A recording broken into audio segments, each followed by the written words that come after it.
नमस्कार। भारत एक बार फिर टेरर से जूझ रहा है। आजकल मेमोरीज़ बहुत शॉर्ट होती हैं, पर इतनी शॉर्ट मेमोरीज़ में भी हम पहलगाम नहीं भूले थे क्योंकि वो अभी हाल में ही हुआ था। उसके बाद हमने ऑपरेशन सिंदूर किया, उसके साथ बहुत बातें जुड़ी हुई हैं, पर वो डिस्कस हो चुकी हैं।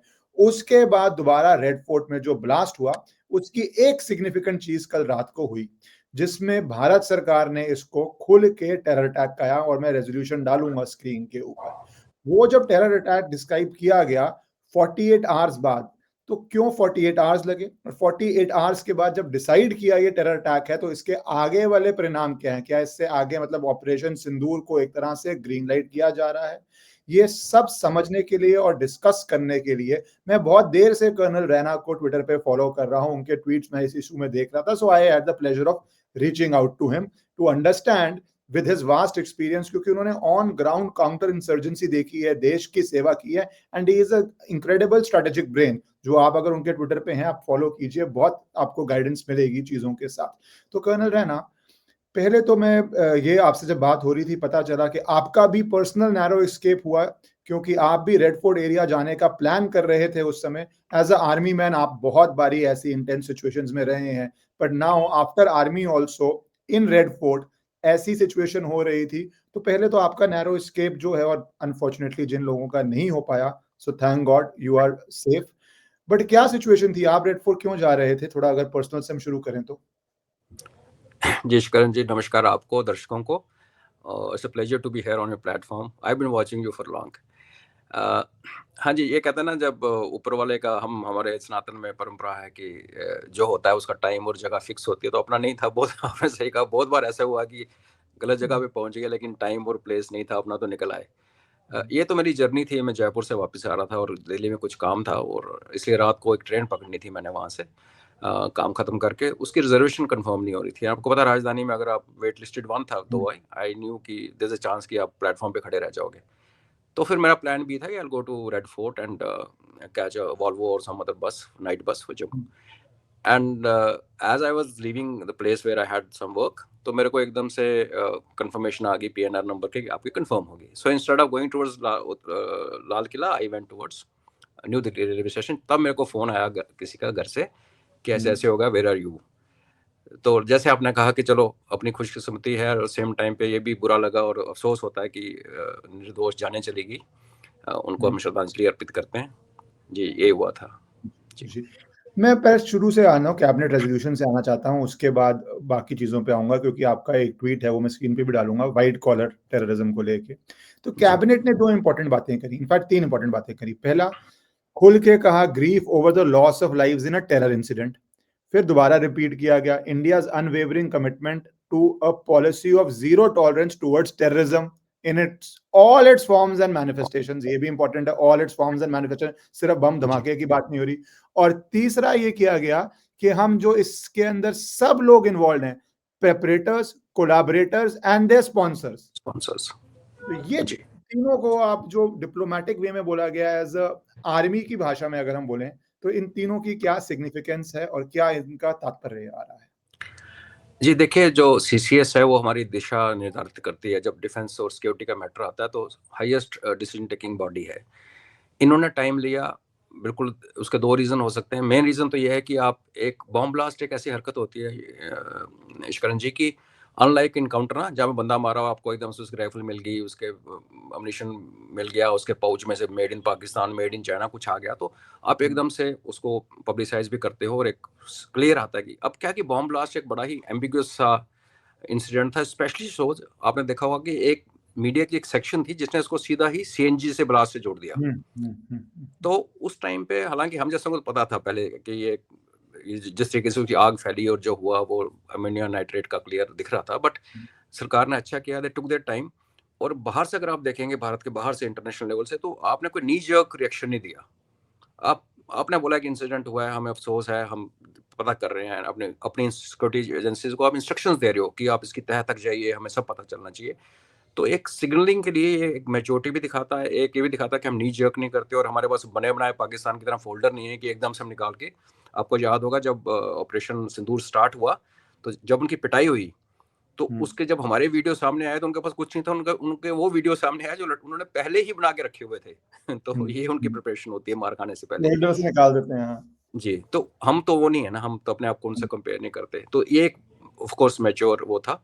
और जब सीसीएस के स्टेटमेंट से या उसकी जो आता है प्रेस रिलीज, उसमें जब टेरर वर्ड आता है उसकी वेटेज बहुत ज्यादा होती है कि अभी as a highest decision making body of the country आपने ये रिकॉग्नाइज कर लिया है कि ये एक प्रॉपर टेरर अटैक था। दूसरा जो तीन बड़े इंपॉर्टेंट जो आपने थर्ड पॉइंट में जो तीन चीजें लिखी हैं, perpetrator, collaborator and their sponsors, इसमें मैं आपको एक अपना इंटरेस्टिंग, अब मेरा ये अपना कहना है, I may be right, I know, कि प्रिपरेटर तो होता है जो करता है। तो ये डॉक्टर जितने ये उनके आगे पीछे जो शोपियां का मुल्ला वो सब पकड़े गए, वो तो हैं जो जिन्होंने काम किया, ये कांड किया, उनको तो जो होना, एक तो उड़ गया साथ में और बाकी रेस्ट में 2 उड़े हैं शायद, 3 उड़े, उसका बाद में पता चला कि ड्राइवर तो उमर था, उड़ गया। स्पॉन्सर कौन है? स्पॉन्सर और उसके बाद कोलैबोरेटर। तो कोलैबोरेटर हो सकता है कि हम बांग्लादेश की तरफ इशारा करते हों, क्योंकि मुल्ला मुनीर ने कहा था कि अगली बार जो आएगी भारत के ऊपर खतरा वो मशरिक से आएगा, दैट इज पूर्व से आएगा। तो जब सिंदूर खत्म हुआ था तब से हम बहुत बार हम लोग बात कर चुके हैं कि हमें उम्मीद, मतलब थोड़ा एप्रीहेंशन है कि नेपाल या बांग्लादेश से कुछ आ सकता है। इसलिए आपने कल देखा बांग्लादेश का नेपाल का बॉर्डर सील कर दिया गया। और ये जो बांग्लादेश की इन्वॉल्वमेंट इन एनी केस, अगर यहाँ इतना सामान, हालांकि ये जो एक्सप्लोजिव है यहाँ पे अवेलेबल है भारत में, वैसे भी मिलता है, फर्टिलाइजर है, लेकिन इसकी जो तार जुड़े हुए हैं वो मोस्ट प्रोबेबली इसकी जो भी सप्लाई आया है, जो भी, देखिए बिना पैसे के डेटोनेटर तो नहीं मिलते ना मार्केट में, डेटोनेटर्स कहीं से आए, टाइमर कहीं से आए, तो मोस्ट प्रोबेबली ये जो 2-3-4 करोड़ बांग्लादेशी हमारे देश में घूम रहे हैं उनके थ्रू ये सामान आया है। और स्पॉन्सर आ गया पाकिस्तान।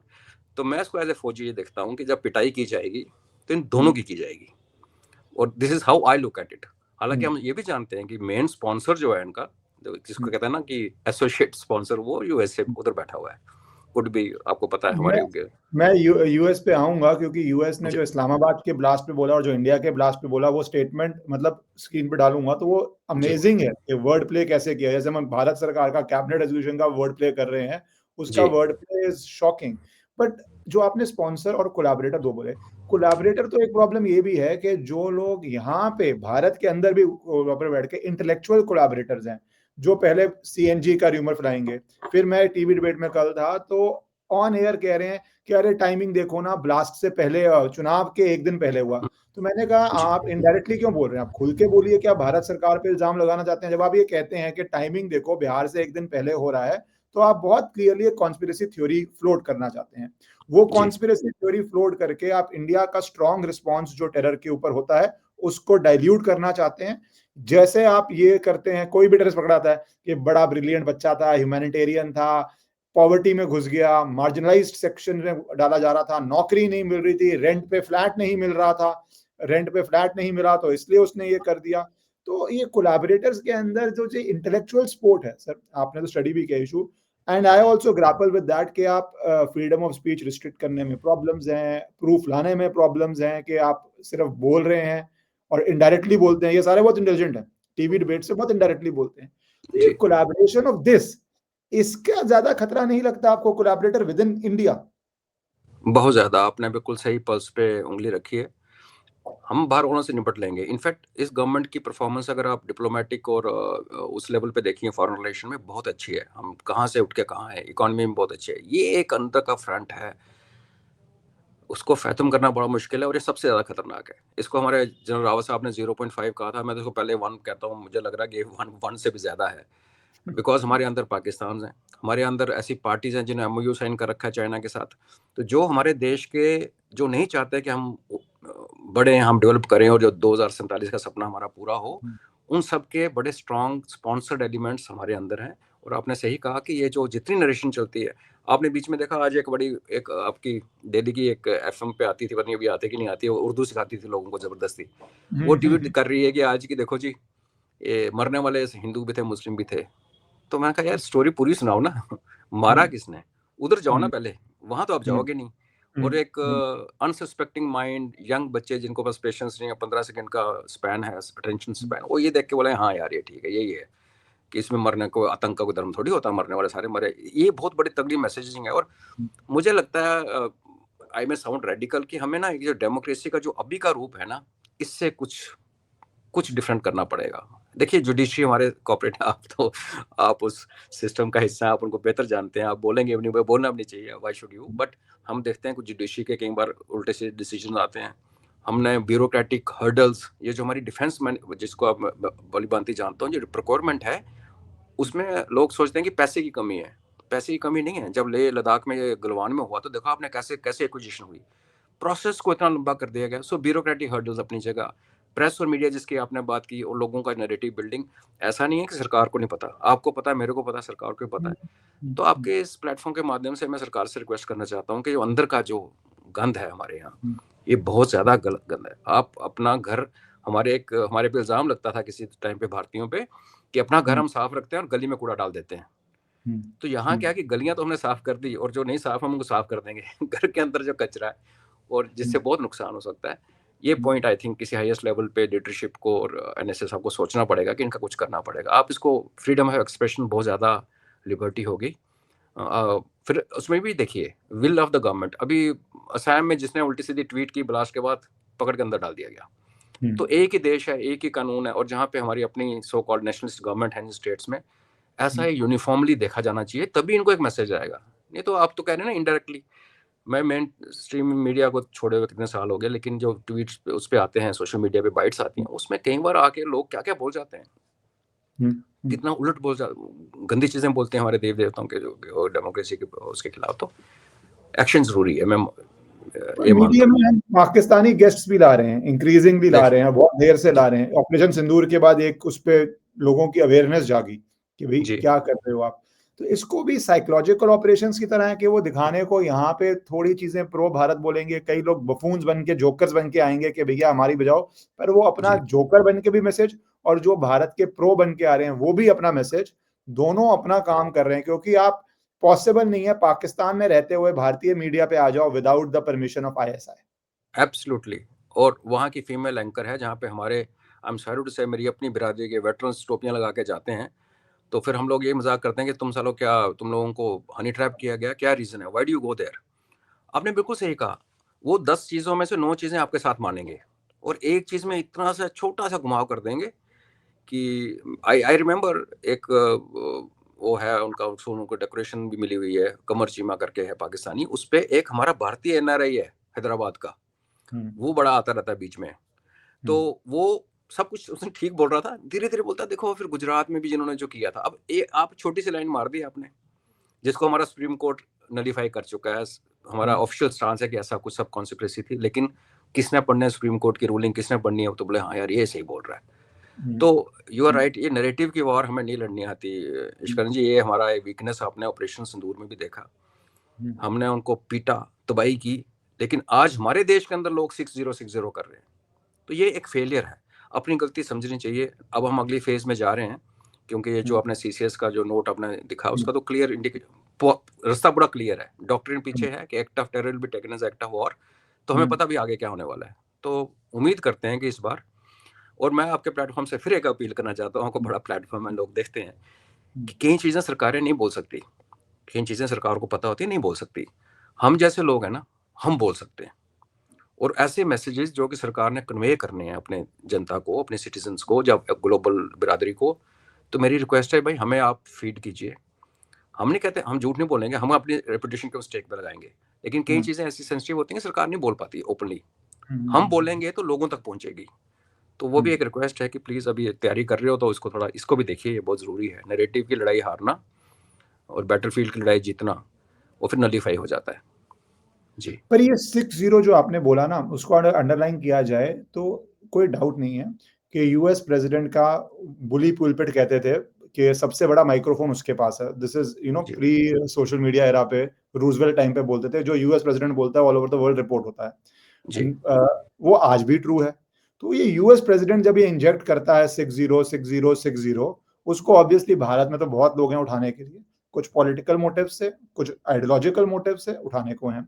और उसके साथ ही जब ये स्टेटमेंट सब ये अपॉर्चुन टाइम में डालनी चाहिए, इस्लामाबाद पे यूएस क्या कहता है आपने भी कवर किया, United states stands in solidarity with Pakistan in the struggle against terrorism. तो वहां पे जो इस्लामाबाद में अटैक हुआ उसको टेररिज्म डिफाइन करता है। इंडिया के लिए स्टेटमेंट आती है टेरेबल एक्सप्लोजन। अब इन दोनों शब्दों में इतना डिफरेंस है। एक्सप्लोजन टेरेबल क्या है भैया? प्रेशर कुकर फट गया था, सीएनजी फट गया था, कोई गैस सिलेंडर फट गया था, और या किसी ने पूरा एक्सप्लोजिव बनाया, एक्सप्लोजिव बनाने की तैयारी करी, उसके बाद घर में बरामदगी हुई, उसके बाद वो मूविंग कार में फटा। तो आपको यूएस के पास तो इंटेलिजेंस है, उनको 3 सेकंड में पता है कि एक्सप्लोजन का पैरामीटर क्या है, कि वो सीएनजी नहीं फट रहा है। तो ये जो लैंग्वेज है, तो ये in a sense makes India's options against Pakistan tougher, because हमारे देश में ये बोलते हैं इतनी बड़ी इकोनॉमी है, पाकिस्तान छोटी इकोनॉमी है, पर भैया फाइट भी नहीं है इकोनॉमी की, बट सपोर्ट्स कहाँ से आ रहे हैं? ये हमारे लिए चैलेंजेस हैं। as we are entering into a situation, we can't ignore the support of people who are supporting Pakistan. Absolutely. In fact इसमें आपने 2-3 पॉइंट्स इसमें निकल के आते हैं। अगर आप यूएस को ये पूछें, जब हम पूछ रहे हैं कि भाई क्या लैंग्वेज यूज कर रहे हो तुम हमारे लिए, वो एक्सप्लोजन और वहाँ पे टेररिज्म, वो कहेगा कि आपकी सरकार ने इसको टेररिस्ट एक्ट नहीं बताया था, तो हमने ये इनका गेट अवे होता है कि आप लोगों ने खुद तो डिक्लेयर किया नहीं, हम कैसे करें। मान लीजिए सर्जियो साहब मान गए। दूसरी बात ये जो आप 60 वाली, ट्रंप ने 60 कभी नहीं कहा, ही सेड 6 जेट्स 7 जेट्स। मैं समझ सकता हूँ कि हमारी उस टाइम जब यह हुआ तो हमारी अमेरिका से थोड़ी क्लोजनेस ज्यादा थी आज के कंपेरेटिवली, तो हम नहीं बोलना चाहते थे कि F-16 को गिराया गया, because end of day all business, तो उनके बिजनेस सफर करता है। लेकिन मेरे को थोड़ी सी शिकायत ये है कि जब ये वो बोल रहा था कि मैंने लड़ाई रुकवा दी है, तो जो डीजीएमओ की कॉल आई थी, तो हमारी सरकार को उस डीजीएमओ कॉल की रिकॉर्डिंग को थोड़ा सा पब्लिक करने में क्या प्रॉब्लम थी? वही मैं कह रहा हूँ, आप नहीं कर सकते तो हमें देते ना, हम करते। फिर लोग हैकर्स ने कर दी, हैकर्स ने कर दी, तो किसी हैकर ने तो एब्सोल्युटली छोटी छोटी सटल से एक्शंस हैं जो नैरेटिव और फिर को एक दूसरे लेवल पे लेके जाते हैं। वो रिकॉर्डिंग आने के बाद किसी की हिम्मत होती है बोलने की तो बोलते हैं। फिर पाकिस्तानी फॉरेन मिनिस्टर ने कहा कि नहीं ट्रंप ने कुछ नहीं कहा, हमारी बात हुई, तो हमने उसको नहीं उठाया। तो ये एक गलती है। बाकी यूएसए तो आपको पता है, यूएसए आपको मैं एक चीज और, मैं अगेन मेरी पर्सनल असेसमेंट है कि 6 अपाचे हेलीकॉप्टर हमारे अटैक हेप्टर्स हमने खरीदे थे फौज में, 3 आ चुके थे, 3 यूके पहुंच गए, 8 दिन वहां पे रहे और 10 नवंबर को वापस चले गए। तो मैं तो ये पूछूंगा यूएसए, क्या तुम्हें पता था कि यहाँ अटैक होने वाला है? और अटैक होगा तो फिर भारत पिटाई करेगा। मैं तो उस पे लेके जाऊंगा। और मेरे पास मैं जस्टिफाइड हूँ अपनी थिंकिंग में, क्योंकि इन पे आप भरोसा नहीं कर सकते। जैसे आपने कहा कि इनको सपोर्ट कहाँ से आती है, तो ये भी तो है ना। क्योंकि मेरे को ये लगता है कि जिस सरप्राइज से हमने सिंदूर 1 किया, जब ऑपरेशन सिंदूर स्टार्ट किया, पाकिस्तान को हिलने से पहले हमने चेप दिया। इस बार वो टेम्पलेट नहीं चलेगी, कोई भी फौज सेम टेम्पलेट लगाती भी नहीं है और दूसरी फौज वो एक्सेप्ट कर। तो मुझे ये भी एक अंदेशा है कि जब हम दोबारा रिमोट लड़ाई स्टार्ट करेंगे अपने मिसाइल सिस्टम के साथ, तो there is a possibility of Pakistan trying to do something funny on our border, because operation Sindoor के खत्म होते होते हमारे घर के सामने ही सियालकोट सेक्टर में काफी सारा जमावड़ा जिहादियों का हो गया था। तो ऐसे में अटैक हेप्टर्स आर्मी वाले एयरफोर्स के पास से पहले ही हैं, इनका एक रोल है। तो आपने क्यों 3 हेलीकॉप्टर रोके? सो बात ये है कि इनको ये जब फिर डालते हैं, हाउडी मॉडी वगैरह करते हैं, हम एक्साइटेड हो जाते हैं, क्योंकि हम तो हैं ही भावुक लोग, हमारे सब कॉन्टिनेंट में तो चलता है ऑप्टिक्स। बट आई थिंक बहुत लेसन्स हमारे लिए हैं कि किसी के सगे नहीं है और ये हमारे दुश्मन के सगे हैं। किसी के नहीं सगे होना इज ऑल राइट, ये हमारे दुश्मन के सगे हैं। ये तो बहुत आप इंटरेस्टिंग बात बता रहे हैं कि हमारे के पेड फॉर हेलीकॉप्टर्स जो यूजफुल होने वाले हैं यूके पहुंच जाते हैं, बट इंडिया नहीं फ्लाई करते, वापस चले जाते हैं। तो ये तो आप इन अ सेंस क्रूशल टाइम पे, या तो फोर वार्निंग है, और फोर वार्निंग हमारे पास कोई फैक्ट नहीं है, बट एक बात मेरे दिमाग में क्लियर है कि हर टेक्नोलॉजी यूएससी इन्वेंट कर रहा है। इन अ सेंस एआई भी जो वो कैपेक्स कर रहा है, हम एआई में एग्जिस्ट ही नहीं कर रहे। दुखद बात है, जो मर्जी कोई बोले हमारा एआई क्या है कि पैराग्राफ की राइटिंग ठीक कर दो, लीगल ब्रीफ की लैंग्वेज ठीक कर दो, दैट इज नॉनसेंस एआई। ठीक है, जो सारा वो 500 बिलियन 1 ट्रिलियन फेंक रहे हैं पैसा, और पैसा बोलता है, इन्वेंशन पैसे से ही होता है। तो वो उनके पास तो हर चीज की हैकिंग हो रही है और हर चीज वो सुन रहे हैं। वो क्या अलाउ करते हैं, क्या रोकते हैं, वो उनके डीप स्टेट के डिसीजंस हैं। बट ये फैक्टर के हेलीकॉप्टर जाना, फिर स्टेटमेंट ऐसा आना, फिर बाद में बोलेंगे नहीं हम सपोर्ट कर रहे हैं, टेरर अटैक है।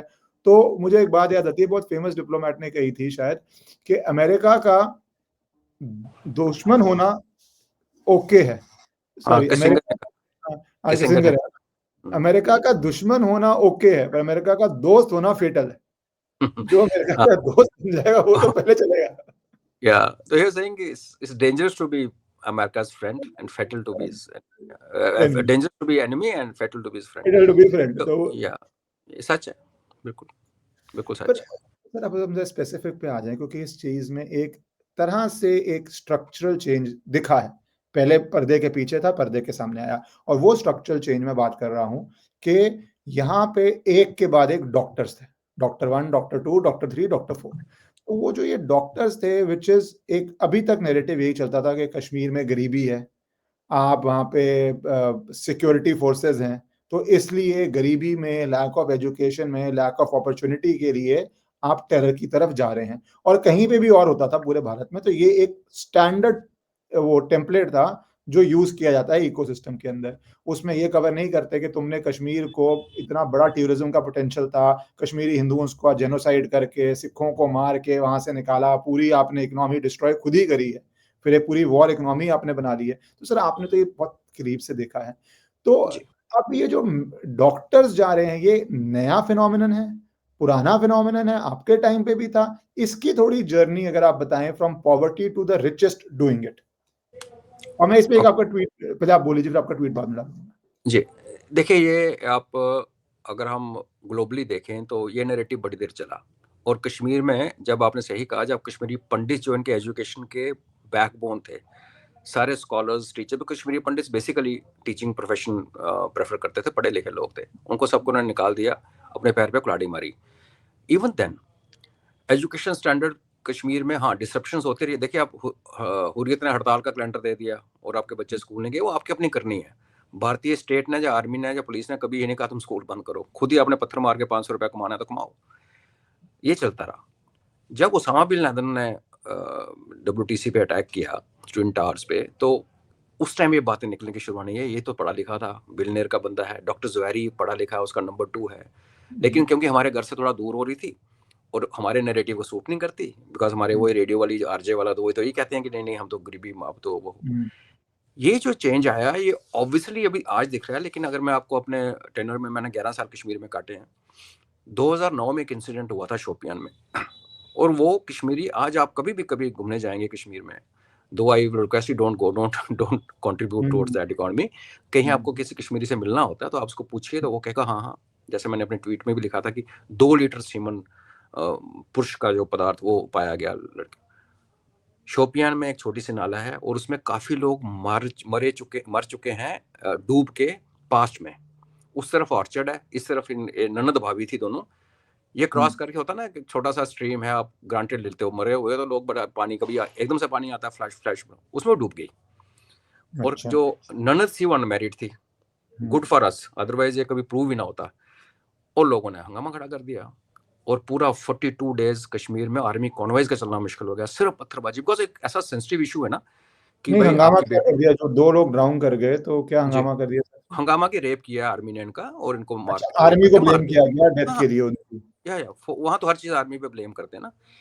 हाँ सॉरी, ये मैं क्रूशियल, मैं तो ग्रांटेड लेता हूँ कि ये तो इन्होंने ये जो ऑडियंस को ना इतनी चीजें पता नहीं है, तो माय मिस्टेक। सो उन्होंने जो हुर्रियत और दूसरी पार्टियों ने फैलाया, तो शायद कुछ दिमाग ऐसे भी होंगे, ब्रेन्स ऐसे होंगे जो कहेंगे यार फौज पे एलिगेशंस लगते हैं लेकिन प्रूव कुछ नहीं होता, ऐसा होता नहीं है। लेकिन ये उनका बिलीफ तब सीमेंट हुआ जब 2 पोस्टमार्टम किए गए, पोस्टमार्टम 1, पोस्टमार्टम 2। पहले में एक मेल डॉक्टर हेड था, दूसरे में एक फीमेल डॉक्टर हेड थी। दोनों ने कहा इन दोनों का रेप हुआ है। और फीमेल जो मैरिड थी डॉक्टर, रात को उन्होंने अपने पति के साथ रिलेशन बनाया होगा, तो वो जो मेन जो स्क्रीशंस हैं अपनी बॉडी से निकाल के डेड बॉडी में इंसर्ट करके उसका स्वैप लेके ये प्रूव किया कि इन दोनों का रेप हुआ है। होली हेल, आप इमेजिन कर सकते हो? आई मीन, इसको कोई कहेगी फिल्मी स्टोरी है, मैं कहता हूँ ये तो बड़ी ट्रेजिक स्टोरी है। मतलब वो truth is stranger then fiction. हम लोगों पाकिस्तानियों पे हंसते हैं कि लाहौर में वो जब यंग लड़कियों को दफनाया जाता है तो ग्रेव से निकाल के उनका रेप होता है, ये पाकिस्तान की रिवाज है। पर हमने तो उससे भी एक घटिया काम किया है, औरत ने औरत के साथ किया, लेडी ने लेडी के साथ किया। उसके बाद वो डेड बॉडीज बरी कर दी गई। 42 डेज लगे, बड़ा नुकसान हुआ, कितनी आगजनी हुई, कितनी तोड़फोड़ हुई। बाद में CBI का केस जब हैंड ओवर हुआ तो इनकी बॉडीज निकाली गई। और जो ननद थी, she was a virgin, unmarried थी, और उसका इंटैक्ट अंदर पूरा सिस्टम जैसे वर्जिन का होता है वैसे पाया गया। तब जाके उनको सस्पेंड किया गया, 5 डॉक्टर सस्पेंड हुए, पुलिस वाले सस्पेंड हुए। फिर मेरी शिकायत है कि उन लोगों के काम से जो आगजनी की गई, आप देखो इमोशनली जो लोग ब्लैकमेल हुए, जो आज भी कहते हैं सिर्फ कि सस्पेंड हुए या टेरर केस चलाया गया उनके ऊपर? कुछ नहीं, सस्पेंड डिसमिस कर दिया गया, उनको नौकरी से निकाल दिया गया। बट दैट इज नथिंग, ये तो आपका तो टेररिज्म का आप कर रहे हो, क्योंकि you are trying to incite violence among the masses by doing this. और वायलेंस हैपेंड, करोड़ों का नुकसान हुआ। अब स्टेट और जो ऊपर सरकारें थी दिल्ली में, उनको लगा कि dismissal is good enough, dismiss करके छोड़ दिया। तो वो तो कहीं और नौकरी मिल जाएगी, डॉक्टर तो लाइसेंस थोड़ी ना रद्द कर रहे हो आप, डिसमिसल फ्रॉम गवर्नमेंट जॉब, आपको कहीं और नौकरी मिल जाएगी, कहीं और डॉक्टर बन जाओगे। यहाँ पे भी आज को निकाला हुआ है ये नेग्लिजेंस के लिए एमडी जो था। सो ये कुछ चीजें हैं जो कई बार हर्ट करती हैं कि भाई। और जब ये रिबट 2009 का केस था, 2023 में क्लोज हुआ, 14 साल लग गए। और जब वो क्लोज हुआ और कोर्ट ने बड़ा स्ट्रॉन्ग वर्ड्स में क्रिटिसाइज किया आर्मी, इसको, पुलिस को और डॉक्टर्स को, तो इतनी सी न्यूज आइटम है छोटी सी कोने में। इसलिए आज के 90% कश्मीरीज आज भी मानते हैं कि शोपियान में रेप कम किलिंग हुई थी। तो ये इनका नैरेटिव की इतनी पावर है। और फिर हम एज ए सिस्टम उसको नेगेट नहीं करते। आज आप हो, हम हैं, लगे हुए हैं, हम अपने इंडिविजुअल लेवल पे लगे हुए हैं ना। हमें कोई ना, लोग तो कहते हैं 2 पैसे 4 पैसे, और लोगों को कहने को कुछ भी, हमें पता है ना, हम अपना टाइम एनर्जीज पे लगाते हैं देशभक्ति की भावना में। एक सपोर्ट सिस्टम बन जाए। मैं फाइनेंस की बिल्कुल बात नहीं कर रहा, हमें इन्फॉर्मेशन आप टाइम से दीजिए, मैं रिक्वेस्ट कर रहा हूँ आपके माध्यम से, ताकि हम आपका सही कहानी लोगों को बता सके। और कठुआ का देखा, एक दूसरा कांड हुआ था, कठुआ रेप केस, कितना फेमस हुआ, मंदिर वाला है ना, उसमें आपकी कोलीग हैं वो इंदिरा जयसिंह वगैरह सारी आ गई, सब प्लांटेड था, कोई रेप नहीं था। आप कभी इधर आएंगे तो मैं आपको उस टेम्पल पे लेके जाऊंगा। वो जो छोटा सा कमरा है, बिल्कुल खुला टेम्पल है, वो हमारे कुल देवताओं के, कुछ बिरादरियों के कुल देवताओं का टेम्पल है वहाँ पॉसिबल ही नहीं है। कैसे एक बंदे ने अपनी भतीजी को, जो ऑर्फन थी, उसको कैसे बलि चढ़ाया, पैसे सौदाबाजी की, ये चीजें, एक स्टोरी तो आई नहीं। और वो इंसिडेंट हुआ जम्मू में, और इन्वेस्टिगेशन टीम आई श्रीनगर से। तो हम तो इनसे रोज जूझते रहते हैं। उसके बाद ग्लोबल सिस्टम कितना हुआ, पूरा बॉलीवुड लेके देवी स्थान, मुझे याद है उसके अंदर देवी स्थान।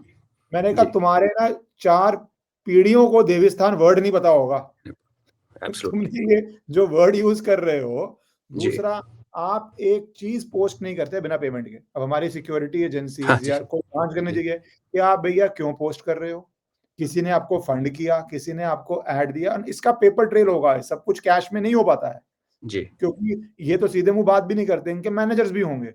तो क्या किसी के मैनेजर से कॉन्वर्सेशन हुई होगी, रेट फिक्स हुआ होगा, आप कौन पैसा खर्चना चाह रहा होगा, but now we can't have answers to this. तो ये क्वेश्चन मार्क रह जाएगा। इतने सारे बॉलीवुड के लोग एक स्थान पे आके एक भाषा करके एक लैंग्वेज में क्यों प्रोपोगेट कर रहे हैं, उसके पीछे क्या फाइनेंशियल मोटिव है वो। और शुरू में ही फाइनेंशियल मोटिव होगा, उसके बाद तो एक चीज वायरल हो जाती है तो बाकी लोग शायद इनोसेंटली बेवकूफी, यूजफुल इडियट्स, वो यूजफुल इडियट्स घुस जाते हैं उसके अंदर। बट ये सब क्वेश्चन मार्क रह जाते हैं और ये बार बार होते हैं। तो इस पे मैं पूछना चाहूँ, क्या this is a failure in our system even today, कि हम चीजों को एक्सपोज करके लॉजिकल कंक्लूजन्स नहीं ले जा रहे हैं। बिल्कुल, ये वीकनेस, अगर आप देश के दुश्मन हैं और बाहर से बैठ के देख रहे हैं, ये वीकनेस आपको सामने क्लियर नजर आती है कि यहाँ कोई कुछ भी बोल के निकल जाता है। आपने अभी मेंशन किया ये जो कॉमन लैंग्वेज सबने यूज की, ये जो बिहार का इलेक्शन है इसलिए हुआ, ये पाकिस्तान के आप किसी भी चैनल पे जाके देखिए, मेन स्ट्रीम मीडिया पे देखिए, सेम चीज बोली जा रही है। इनफैक्ट इससे पहले आपने देखा होगा ऑपरेशन सिंदूर में कई ट्वीट्स जो हमारे यहाँ के पॉलिटिकल पार्टीज ने दिए, उसकी same language, comma full stop same ISI की तरफ से ट्वीट हो रहा था। मेरा ये कहना सरकार के रिक्वेस्ट है कि हम मानते हैं कि बहुत सारे काम है घर में, लेकिन बहुत सारे डिपार्टमेंट्स भी हैं आपके पास। रोजगार की कंप्लेन करते हो, आप रिक्रूटमेंट बढ़ाइए। आपको अगर शक्ति बनना है तो आप उस पर नहीं कर सकते। आप हर किसी को ना पकड़े, 2-4 को। कोई ऐसा है भारत में जिसकी फाइल, अगर आप सेलिब्रिटी और इंटेलिजेंस ब्यूरो के पास आपकी फाइल नहीं, ऐसे हो ही नहीं सकता। हमें पता कैसे सिस्टम काम करता है। आप 2-3 लोगों का स्पेसिमेन बनाइए एक बार। देखिए, एक पीछे ऑर्डर आया था कि आप कोई प्रोडक्ट को इंडोर्स करते हो और उसके आपकी अकाउंटेबिलिटी हो जाती है ना। बीच में एडवर्टाइजमेंट पे लोगों ने बहुत लोगों को समझ भी किया गया अभी भी बेटिंग एप्स के चक्कर में, है ना। तो थोड़ा फर्क दिखा ना आपको, थोड़ा सा फर्क पड़ा कि थोड़ा डर, बिकॉज कोई अपनी बेइज्जती नहीं चाहता है, लीगल उसमें नहीं फंसना चाहता। तो आप 2-4 लोगों को कड़े हाथों लीजिए, उनका थोड़ा-सा नमूना बनाइए और जहाँ एटलीस्ट ऐसे वाला अपना देश की सुरक्षा के मामले में आप ये अनाउंस किए कि आप ये बोलोगे, उसके लिए आप अकाउंटेबल हो। आप कैसे लिख सकते हो retweets are not my endorse, I mean जो लिखते हैं मेरी अपने बायो में लिखा कि retweets are I agree with, जो मैंने रीट्वीट कर दिया मैं उसको एग्री करता हूँ। कल आपने कुछ लिखा, मैं लोगों को जानकारी दे दूंगा, as a matter of law retweets में आप प्रोसिक्यूट हो जाएंगे। ये आपके लिखने से retweet is not an endorsement. अगर आप किसी चीज को पब्लिश कर रहे हैं और किसी चीज को आप प्रोपोगेट कर रहे हैं, किसी चीज को आप स्प्रेड आउट कर रहे हैं, तो ये retweet is not an endorsement. ये टू क्यूट बाय हाफ है, इससे आप बचे। बड़ा अच्छा आपने बताया, और ये लोगों की मानसिकता दिखाता है कि आप एक चीज को फैला रहे हो जैसे आपने कहा, और आप ये कहना चाहते हो मेरा कोई लेना देना नहीं। जैसे उस कॉलेज ने कह दिया कि इस डॉक्टर के साथ हमारा कोई लेना देना नहीं। तुम्हारा लेना देना क्या है भैया? तुम उसको 4 लाख रुपए तनख्वाह देते हो महीने की, तुम्हारा लेना देना नहीं है। अब तुम्हारे जब निकलेगा कि तुम्हारे लेबोरेटरी में क्या क्या काम हो रहा था तो पता चलेगा। और दूसरा कुछ जी जी सॉरी, एक ये तो है ना एक्शन लेने वाली बात। सरकार के पास बहुत सारे ऐसे टूल्स हैं, ऐसे इश्यूज हैं जहाँ पे वो लीगली एक्शन ले सकती है बिना लोगों की फ्रीडम एक्सप्रेशन को तंग किए। चलो मान लिया, ये जो क्यों 40 कश्मीरी डॉक्टर्स एक हरियाणा के हॉस्पिटल में बैठे हुए हैं, हमें पता है मेवात का सीन क्या है, क्यों बैठे हुए हैं? क्योंकि आपने यहाँ के 80% मुस्लिम जम्मू एंड कश्मीर, जहाँ से बैठ के मैं आपसे बात कर रहा हूँ, उनको माइनॉरिटी ट्रीट कर रखा है। 80% है माइनॉरिटी है वो, क्योंकि देश में माइनॉरिटी है, तो उनको आप पूरी स्कॉलरशिप देते हो, वो बाहर कॉलेजेस में पढ़ते हैं, वहाँ उनका नेटवर्क बनता है। अगर शोपियां का मुल्ला जो कल पकड़ा गया, वो गवर्नमेंट मेडिकल कॉलेज श्रीनगर में जाके स्टूडेंट्स को लेक्चर देता था जिहाद पे, तो आप इमेजिन कीजिए कि जो बच्चा पढ़ रहा है औरंगाबाद में, बेंगलोर में, वहाँ 10 बच्चे जो कश्मीरी इकट्ठे हुए और उनके पास एक मुल्ला बैठा, तो आपने एक नया बॉम्ब तैयार कर दिया उस शहर में, जिसका कोई लेना देना नहीं है कश्मीर के साथ, अदर देन ये कि हम एक ही देश के वो हैं। तो ऐसे वाली चीज़ों पे भी, जहाँ पे PAL पेंडिंग है, आपको पता 20 साल से, जहाँ पे डिसाइड करना बाकी है कि स्टेट वाइज माइनॉरिटी का इशू होना चाहिए, उस पर अगर सरकार सो रही है, रिएक्ट नहीं कर रही, तो मेरी फिर अगेन अर्ज करता हूँ कि इन ऐसी वाली चीज़ों को तो खत्म करो ना, ताकि ये जो स्प्रेड हो रहा है कश्मीर से निकल के वो ना हो। जी, एजुकेशन के नाम पे। निकल पे ही मैं आपका ट्वीट डालना चाहता हूँ जो आपने किया, WCT और white collar now may read quote terrorists. This term was first used publicly by our own respected Lieutenant General D.P. Pandey while he was the corps commander in Kashmir. How apt! तो ये जो नया danger है कि आप education को weaponise कर रहे हैं for a bigger and bigger attack. थोड़ा मैं डिटेल जाऊंगा कि कितना इजी है इतना एक्सप्लोजिव इकट्ठा करना विद इन द बॉर्डर। आपने शुरू में कहा अभी कि बांग्लादेश से आ रहा है, पर कुछ पार्ट इसका इंडिया में भी कर सकते हैं। दूसरा, इसके अंदर एक एजुकेशन का मिक्स जो आपको प्रिज्यूमेबली बेटर प्रिपेयर कर रहा है ऐसे काम कर पाने के लिए, स्पेशली साइंस बैकग्राउंड है तो। और तीसरा इसके अंदर कि how does one tackle this white collar phenomenon जो अब फ्रंट पे आ गए, पहले पर्दे के पीछे थे। मेरा पहले से मानना है कि बहुत लोगों का इंटेलेक्चुअल और फाइनेंशियल सपोर्ट है तभी ऐसा होता है, पर अब अगर खुद ही इतना रेडिकलाइजेशन की एक स्टेज है, cross to you physically doing the actions, तो के ऊपर क्या कॉम्प्रिहेंसिव एक्शन लिया जा सकता है? देखिए, इसको जो कोर कमांडर, मैंने पांडे साहब का नाम लिया, उन्होंने एक वर्ड यूज किया था सफेद पोश, जो बेसिकली व्हाइट कॉलर वो है, और इसको वेस्ट में कहते हैं कि रिलेट करते हैं टेरर फंडिंग के साथ। हमारे यहाँ जो व्हाइट कॉलर है, जैसे आपने कहा, जो खुद बॉम्ब लेके गाड़ी में घूम रहा है, उससे ज्यादा व्हाइट कॉलर क्या हो सकता है? तो ये एक इवॉल्व हो रहा है। मैं इसको ऐसे देखता हूँ कि टेररिज्म का जो तरीका है इवॉल्व हो रहा है। कोई जमाना था कि राइफल लेके आ जाते हैं, देखी जाएगी, फिर मरते के बेवकूफ़ों की तरह, तो फिर उनको अक्ल आई कि धमाके करने से ज़्यादा अच्छा है, फिर LTT ने सिखाया सुसाइड करना, तो ये इवॉल्व होती है। ये एक ग्लोबल समस्या बन चुकी है जी आजकल, क्योंकि आजकल आप अगर ये भी मान लिया जाए कि आप कुछ भी ऐसा कुछ रूल बना दो जो कि बन नहीं सकता कि कोई जम्मू कश्मीर से केमिस्ट्री नहीं पढ़ेगा बाहर आके डॉक्टर बने, तो वेबसाइट के ऊपर, आपके मोबाइल के ऊपर आपके पास सारी इंफॉर्मेशन अवेलेबल है, जिसमें आप कुछ भी बना सकते हो। आप घर के किचन के अंदर से सामान निकाल के थोड़ी सी इंजीनियरिटी के साथ आप एक बॉम्ब तैयार कर सकते हो। तो एजुकेशन को रोकना तो मुझे समाधान नहीं दिखता, लेकिन हाँ, अवेयर करना एटलीस्ट जो हमारे बच्चे इनके साथ होते हैं, क्यों लव जिहाद के केस होते हैं, हमारे घरों की लड़कियां, उनको अवेयरनेस नहीं है, वो उनको फेस वैल्यू पे लेती हैं, उसमें हम फेलियर, हमारा एज पेरेंट्स हमारा फेलियर है। तो आई थिंक जो करेक्शन है ना, वो घर से शुरू होनी चाहिए। अगर हम अपनी फैमिली को सिक्योर कर लें, अपने बच्चों का दिमाग सीधा रखें, एटलीस्ट जब हम जाएंगे ना, 2 चीज़ें होंगी, एक तो इनके फंसेंगे नहीं झांसे में, दूसरा ये जो उल्ट पुल्ट करते हैं उसका आके घर में बात करेंगे, आपको बताएंगे हमारे कॉलेज में ऐसे हो रहा है। एक आया था मुल्ला, कैंटीन में बैठ के बात कर रहा था, और ऐसी जब रिपोर्ट्स आती हैं तो फिर सरकार आ जाती है, क्योंकि एक लेवल के बाद ना आप कुछ कर सकते हो ना हम कर सकते हैं, करना भी नहीं चाहिए, बिकॉज वो फिर स्ट्रीट वायलेंस पे आ जाती है बात, फिर तो लड़ाई झगड़ा अपने हाथ में ले लिया ना, फिर को लिंचिंग हो गई, हो गया, फिर कानून को अपना जो आगे है। तो उसके लिए बहुत ज़रूरी है कि जो हमारे पुलिस रिफॉर्म जो 2009 से सुप्रीम कोर्ट में केस लड़ा जा रहा है कि पुलिस रिफॉर्म्स की रिपोर्ट को लागू करो। हमारी पुलिस ना तो एजुकेटेड है, ना इनफ है, और ना वो आर्म्ड है with that kind of knowledge. अगर पूरी पुलिस फोर्स को ट्रेन किया जाए, देखिए इंटरनल सिक्योरिटी आप हम दोनों इसमें मानते हैं कि सबसे बड़ा थ्रेट हमारे अंदर है, तो उसको टैकल पुलिस ने करना है। अगर आप आर्मी को सोच के लाओगे, आर्मी के बस की बात नहीं, हम बॉर्डर पर लड़ते हैं। बिहार रेजिमेंट का जवान दिल्ली में क्या करेगा? तमिलनाडु से आया हुआ जवान वो बॉम्बे की लैंग्वेज नहीं समझ पाएगा बोल क्या रहा है। हम जहाँ पे हैं हमें वहीं छोड़ दीजिए। इंटरनल स्ट्रक्चर, आपकी फंडिंग देखिए, आप इंटेलिजेंस ब्यूरो की, RNW की मिनिमल फंडिंग है। तो ये कुछ इश्यूज हैं। जब आपके पास मैन पावर इनफ होगी, आपके लोग ट्रेंड होंगे, बेस्ट जगह उनको भेजिए, जैसे CIA काम करती है, FBI काम करती है, हमारे काफी देखिए ना, ये भी तो रोका ही है ना लोगों ने। ये ब्लास्ट जो हुआ है, अगर फरीदाबाद की वो ना रिकवरी होती तो बाबरी मस्जिद की एनिवर्सरी आ रही है, पुतिन साहब यहाँ होते, यहाँ तो धमाका हो जाता। तो दिवाली का जो उनका पहला नहीं हो पाया। तो ये मल्टी लेवल पे इनको करना पड़ेगा। कॉलेजेस में जो लोग पढ़ाते हैं, हम ऑफ लेट हम देख रहे हैं IIT के प्रोफेसर का ट्वीट, जिसको लोग फिर ट्रोल करते हैं और पीछे पड़ते हैं ये क्या बोल रहा है। जब हम संज्ञान लेनी चाहिए सरकार को कि एक IIT के, जिसमें आपने अपने ह्यूमैनिटीज पता नहीं क्यों इंट्रोड्यूस कर दी, मुझे ये समझ नहीं आई IIT में, अब कर दी, तो वहाँ का प्रोफेसर या कोई लेडी टीचर कुछ बोलती है और दुनिया उसको हाईलाइट करती है, तो हमें इमीडिएटली उसका रिएक्शन एक्शन नहीं दिखता। These are the first things we should happen. एक मैसेज जाना चाहिए ना। अब बाहर से बैठ के देखो, लगता है भारत में कुछ भी कर लो चल जाता है, वो अपना हाथ साफ रखो। तो ये काफी लेवल पे एक बहुत बड़ा इसको आई थिंक को बैठ के ब्रिलियंट माइंड्स हमारे देश में हैं, इसका सोल्यूशन ढूंढना पड़ेगा। ये ग्लोबल प्रॉब्लम है।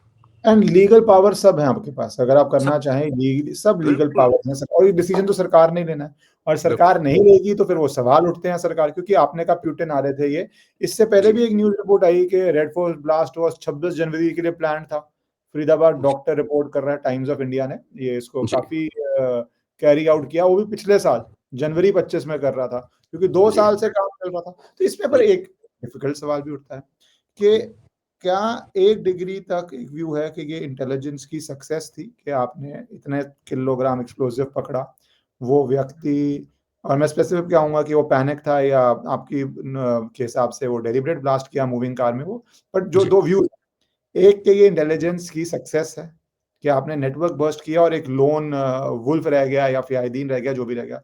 दूसरा ये इंटेलिजेंस का फेलियर है कि 2 साल से ये चल रहा था, इतना इकट्ठा माल हो गया था, और but for some diligence by an IPS officer in Srinagar जो पोस्टर लगाए, तो ये बहुत भयावह हो सकता था, और 2 साल तक ये डिटेक्ट क्यों नहीं हुआ? तो क्या है ये फेलियर और सक्सेस? दोनों है। आपने बड़ा एक सेंसिटिव और अच्छा क्वेश्चन पूछा है, क्योंकि हम सेलिब्रेट करना चाहते हैं, सक्सेस करना भी चाहिए। बिल्कुल, अगर 2 साल से बिल्डअप हुआ है, जैसे उस दिन कोई कह रहा था मेरे को पाकिस्तान को पूरा ठोक दिया होता, ये नहीं होता। मैंने कहा भैया पाकिस्तान जो ठुकने से 1.5 साल पहले ही शुरू हो गया था, ये प्यार तो होना ही था, ये होना ही था। तो यस, और उसकी एक बहुत बड़ा रीज़न ये है, देखिए आप कश्मीर में आपने देखा होगा जब 2019 से जस्ट पहले ऑपरेशन ऑल आउट स्टार्ट हुआ, और फिर काफ़ी सफाई होगी, इतनी सफाई हुई कि हिजबुल मुजाहिदीन का कोई कमांडर बनने के लिए तैयार नहीं था, जो बनना था एक हफ्ते के अंदर उड़ रहा था। और अभी ये जो उन्होंने इस साल, अभी कश्मीर होके आया हूँ मैं, किसी काम के लिए गया था, तो पूरे होटल्स खाली पड़े हैं, और इस टाइम कश्मीर में लोगों को बड़ी खुंदक है टेररिस्ट के साथ कि उन्होंने पहलगाम किया तो हमारा बिजनेस ठप हो गया। तो लोग आपके पास किसी सिचुएशन में कोऑपरेट करते हैं, वही लोग पहले पत्थर मारते थे जब उनको सूट करता था। अब इस सारे बदलती सिचुएशंस में क्या होता है कि जो ऑपरेटिव होते हैं, इंटेलिजेंस ऑपरेटिव, उनका जो सोर्सेज होते हैं ना, उनका इसमें एक बड़ी एक अजीब सी बात होती है कि जो अगर आपने एक सोर्स क्रिएट किया और आपकी ट्रांसफर होगी और मैं आपकी रिप्लेसमेंट आया, तो आपका सोर्स मेरे से बात नहीं करेगा, वो आप ही का सोर्स है। तो ये ऐसा भी नहीं है कि एक एजेंसी ने इंटेलिजेंस जो ऑन ग्राउंड सिविलियन जी है जी जो आप कर रहे हैं, जो इन्फॉर्मर, जिसको मुखबिर कहते हैं, इन्फॉर्मर, तो वो ट्रांसफरेबल नहीं है हमारा, नहीं नहीं मतलब होता, नहीं होता। नो नो, एक्चुअली आपको क्रिएट करने के लिए जो इस किस्म की इंटेलिजेंस दे सके, आपको बड़ा मेहनत करनी पड़ती है, उसका विश्वास जीतना पड़ता है, उसको स्टडी करना पड़ता है कि उसके साथ ट्रेजेडी हुई है, कुछ विक्टिम बनाया गया, तो वो बड़ा एक कॉम्प्लेक्स प्रोसेस है। तो इसका मतलब है कि हर 2-2.5 साल में जब एक ऑपरेटिव फील्ड से निकलता है, ट्रांसफर, नेचुरली कश्मीर में पूरी जिंदगी नौकरी तो करोगे नहीं, आप एग्जॉस्ट हो जाओगे, तो आप दिल्ली पोस्टिंग आ गया, फिर रिप्लेसमेंट आई, तो एक नया दोबारा स्टार्ट होता है। इसके लिए आपको फंडिंग, ट्रेनिंग, क्योंकि जरूरी नहीं है कि जितनी आपकी मोटिवेशन थी उतनी मेरी मोटिवेशन हो। है ना, आपने तो सोर्स कर लिया, तो मैं तो शायद सरकारी नौकरी लेके ऐश करने वाले मूड में आ गया। some are brilliant, some are just cutting time. some are not, and in any case वो प्रोसेस फिर शुरू होनी है दोबारा, फिर वो 2 साल वो चलनी है, उसके बाद ट्रांसफर होनी है। तो कहीं ना कहीं सरकार को ना, इसलिए मैं कह रहा हूँ कि अपनी जो हमारी एजेंसीज हैं उनको हम शिकायत तो कर सकते हैं, लेकिन उनके हैंडीकैप बहुत ज़्यादा है, मैन पावर नहीं है। अब मेरे सामने, घर के सामने NIA के DIG साहब रहते हैं, मुझे पता है यहाँ इस स्टेट में डिप्लॉयड है, मैन पावर की प्रॉब्लम है, उनको भी प्रॉब्लम है मैन पावर की। तो हमारे अगर हम मानते हैं और ये सच है कि अंदर का जो बवाल है बहुत बड़ा है, तो हमें अंदर की एजेंसीज को बहुत ज़्यादा तगड़ा करना पड़ेगा। RNW अपना काम कर रही है, उसकी फंडिंग तो ठीक कर, अंतर इंटेलिजेंस ब्यूरो है, इंफॉर्मेशन ब्यूरो है, जो हमारे CIDs हैं, मिलिट्री इंटेलिजेंस की जो इंटरनल है, इनकी फंडिंग और ट्रेनिंग और मैन पावर अगर आपका काम है ना करण जी, इंसान को आप पैसे से रिप्लेस नहीं कर सकते। आपने सोर्स को मिलने जाना तो आप ही मिलोगे, नोटों की गट्ठी नहीं मिल सकती। So it is a combination of funding and right man power. आप डेफिशिएंसी रखोगे तो आपको गैप्स इंटेलिजेंस में मिलेंगे। तो ये सरकार को सोचना है, अभी प्रायोरिटी हमें इंटरनल, और मुझे लगता है कि इसके बाद होगा, कुछ ना कुछ करना पड़ेगा। ऐसी जगह स्टेज आ गई है कि सरकार इसको पे सो नहीं सकती, करना पड़ेगा। But do you think in last 10 years ये funding issues have improved or they are the same? Because unfortunately एक reality है जो हम पढ़ते हैं कि किस तरह 70s के बाद डीलिंग किया गया ब्यूरोक्रेट्स की salary and army salaries, how the entire journey has been. ठीक है, वो एक लंबी है, क्योंकि end of the day in a democracy the control is in the hands of bureaucracy. जो पे स्केल का डिब्यूट है, you read it only in the, और कुछ केसेस उस समय हुए होंगे 70s 80s में कि कैसे पे स्केल डिस्प्यूट हुआ, जिनको नहीं पता bureaucrats basically effectively have a much higher salary than similar people in army 1970s onwards, जो पूरा शुरू होता है ड्रामा। तो ये जो putting money into intelligence, into national security, which is not only about buying weaponry, वो में चेंजेस आई हैं, इंप्रूवमेंट्स आई हैं, या it is still a area which has not been focused upon enough? काफी चेंजेस आई हैं। इनफैक्ट कंपैरेटिवली आप देखोगे तो फौज के अंदर इतनी चेंजेस आई हैं। हम कहाँ 15 किलो की जैकेट लोहे की बनी हुई लेके घूमते थे, दौड़ा ही जाता था, और अभी आज देखिए स्टेट ऑफ आर्ट हमारे ट्रुप्स का फोटो भी दिखता है, अच्छा दिखता है। इस सिमिलरली हर फील्ड में इस सरकार को जो क्रेडिट है वो देना चाहिए कि उन्होंने बड़ा काम किया है। मैं क्यों पुलिस रिफॉर्म्स की बात करता हूँ कि जब अंदर की बात करते हैं ना, तो ये बेसिकली कौन है? अगर कोई यहाँ पे इंफॉर्मेशन ब्यूरो का डायरेक्टर है जम्मू में, इंटेलिजेंस ब्यूरो का, तो वो कौन है? वो IPS अफसर है। तो पुलिस रिफॉर्म्स इन सबको इम्पैक्ट करता है। वो जो होलिस्टिक रिफॉर्म आप नहीं करेंगे और जहाँ पैसे की जरूरत है वहाँ पैसा दे दिए, जहाँ इक्विपमेंट चाहिए, वो फिर इन्हें क्या कहते हैं ना, उसको स्टॉप गैप अरेंजमेंट्स होता है। आपको एक स्ट्रक्चर खड़ा, आपको पता है कश्मीर में क्यों आर्मी सक्सेसफुल है? वहाँ पे CI ग्रिड है, काउंटर इंसर्जेंसी ग्रिड है, जैसे काउंटर टेररिज्म ग्रिड है एक। आप अगर वैली, क्योंकि फ्लैट है, अगर उसके आप स्क्वायर लाइनें मारें तो जहाँ जहाँ क्रॉस होता है वहाँ पे आपको आर्मी की डिप्लॉयमेंट दिखती है। तो एक ग्रिड बना हुआ है और उनको भी पता बच नहीं सकते। Similar grid, invisible grid, intelligence का ग्रिड तो सामने नहीं दिखता, आपको देश के अंदर तैयार करना पड़ेगा। अगर आप इसको ये सोचते हो कि आज इनको 1000 करोड़ चाहिए, दे दिया, अगले 2 साल नहीं मांगा, नहीं दिया, और जिसने मांगा वो फॉरवर्ड लुकिंग था, आपके जैसा ब्रिलियंट था, उसको लगता था 5 साल के बाद चीज चाहिए, उसने मांग ली, अगला मेरे जैसा आ गया, बोला ठीक है यार अभी पैसा पिछले साल आया था, 2 साल निकल जाएंगे। तो आप इसको पर्सनैलिटी ड्रिवन नहीं छोड़ सकते। आपको एक साइंटिफिकली इसको अप्रोच करके रिक्वायरमेंट्स, मैन पावर की, फंडिंग की, ट्रेनिंग की सारी करके वन टाइम आपको इसको फुल इन्वेस्टमेंट करना है। सबसे बड़ा चैलेंज है हमारे सामने। तो ये फर्क है, इंप्रूवमेंट हुई है लेकिन स्टॉप गैप टाइप, यहाँ कर लिया, यहाँ कर लिया, यहाँ कर लिया, गैप फिल कर दिए, स्ट्रक्चर नहीं बन पाया। That's the reason. आप जो कह रहे थे कि 2 साल तक क्यों पता नहीं चला, ये कारण है जी। क्योंकि उसके साथ ही जो चांसलर है इस यूनिवर्सिटी का, एक अमेजिंग उसकी डिटेल निकल रही है कि वो 3 साल तिहाड़ जेल रह के आया है, कि वो स्कैम में था, फ्रॉड में। दिखाता हूँ आपको, मुझे भी ये पढ़ा कि ये जामिया जो जवाद है, इसने कोई बिजनेस वेंचर किया पहले। However, he quickly became embroiled in a flurry of fraud, embezzlement and cheating. 2000 में किसी ने न्यू फ्रेंड्स कॉलोनी, जामिया में रहता था, न्यू फ्रेंड्स कॉलोनी थाना पड़ता है, वहां पे थाने में FIR दर्ज करी अल फलाल इन्वेस्टमेंट के खिलाफ। इकोनॉमिक ऑफेंसेस विंग ने इन्वेस्टिगेट किया और 3 साल ये जेल रह के आए। उसके बाद केस में बरी हुए, नहीं हुए, जो भी हुआ वो चल रहा है। तो जो व्यक्ति 3 साल जेल रह के आया है, ऐसा पास्ट है, वो इतना बड़ा कैंपस सेटअप कर लेता है, कितनी उसको मेडिकल कॉलेज सेटअप करने के लिए कितनी परमिशंस चाहिए, वो सबको पता है, अच्छी तरह पता है। 60 परमिशन से ज्यादा होती हैं, 60-70 कितनी चाहिए, कितनी प्रेस्टिजियस है। एक बार ये सेटअप हो जाए, it is a printing machine लोग कहते हैं, क्योंकि इतना पैसा है, इतना पैसा इसमें जनरेट होता है। तो ऐसे व्यक्ति जो इस रडार में है, उसके बाद 40 डॉक्टर, कितने ही डॉक्टर कश्मीर से आ रहे हैं, उसके बाद एक डिसमिस्ड व्यक्ति भी इसके अंदर प्रोफेसर शायद बना हुआ था। तो ये इतना बड़ा दिल्ली के सामने नेटवर्क चल रहा है। तो मैंने इसलिए इंटेलिजेंस फेलियर वाला सवाल किया कि ये तो फॉरगेट द एक्सप्लोजिव्स रिकवर्ड, यहाँ तो हमारे आईबी के कम से कम 5-10 ऑफिसर्स वैसे ही होने चाहिए जो एक हब बन रहा है। आपने फिर दुखती रग पे हाथ रखा। नहीं भाई, ये सब दुखती रग है। दिस इज जी we had a escape in a sense of it's a tragedy, but it would have been a much bigger tragedy. तो वो मच हमें much we have to have hard questions. बिल्कुल, और ये हम नहीं पूछेंगे तो कुछ होगा नहीं। देखिए, जिस देश में आप रेप एक्यूज्ड, मर्डर एक्यूज्ड बंदे को इलेक्शन लड़ने देते हो, तो शुरुआत वहां से होती है। आप एक गुंडे को पार्लियामेंट में लेके आओगे ना, तो वो नीचे गुंडे ही पालेगा, तो नेचुरली इसको किसी का शेल्टर मिला है। अगर ये सफाई हो कि यहाँ देखिए, हम जैसे आपने बड़ा एक सवाल पूछा, मतलब पॉइंट उठाया था, रह गया मेरे दिमाग से, आईएएस का सैलरी और इसका। मैं 1990 में कमीशन हुआ, उस टाइम मेरी स्टार्टिंग सैलरी सेकंड लेफ्टिनेंट होता था 2300 रुपया था बेसिक सैलरी। आईएएस ऑफिसर के रिक्रूटमेंट की 2200 थी। लॉजिक क्या था? ब्रिटिशर्स के टाइम से लॉजिक था कि आपको एज ए आपका फंडामेंटल राइट है लाइफ में प्रोग्रेस करना। तो अगर मैं फौज में पूरी ट्रेनिंग लेके भर्ती होके पूरा 3-4 साल की ट्रेनिंग की, इन्वेस्ट हुआ मेरे पे पैसा काफी, और मैं एक दिन में बोलूँ कि यार मेरे को एक बेटर पे स्केल के लिए आईएएस में जाना है, तो लीगली आपको कोई रोक नहीं सकता। ये क्लॉज आप यूज ही ना कर पाओ, तो ये ब्रिटिश सिस्टम है कि आर्मी की सैलरी हमेशा कंट्री में सबसे हाईएस्ट रखी गई, और 1990 में मेरी हाईएस्ट सैलरी थी।